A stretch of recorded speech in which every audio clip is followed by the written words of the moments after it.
জানো তো গিন্নি, আমি নতুন একটা কাজের খোঁজ পেয়েছি। না, মানে ঠিক খোঁজ না, ওই বলতে পারো নতুন একটা কাজই পেয়েছি।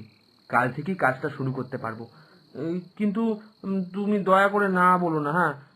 আমি আমি তোমাকে বলতে চাইনি, মানে কিন্তু তোমাকে না বললে মানে তোমাকে না জানিয়ে কোনো কাজ করতে গেলে আমার মনের ভেতরটা কেমন জানি করবে। তাই তো তোমাকে সব বলতেই হবে।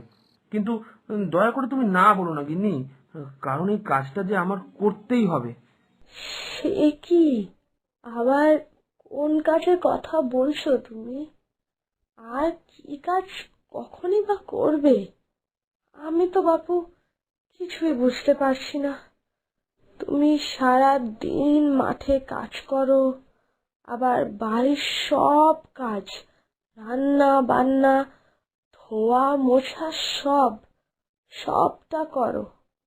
এর মধ্যে আবার নতুন কি কাজ জোগাড় করলে?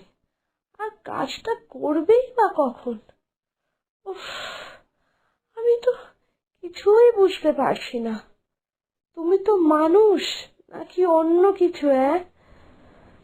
একটা মানুষ এত খাটতে পারে?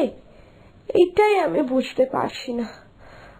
যাক যাক, আগে আগে আমি শুনি তুমি কোন কাজের কথা বলছো। বলো।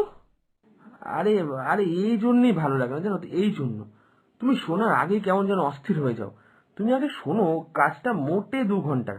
আর কাজ করতে হবে সেই ভোরবেলা, বুঝেছো? ওই ভোর 4টে থেকে 6টার মধ্যে সব শেষ হয়ে যাবে।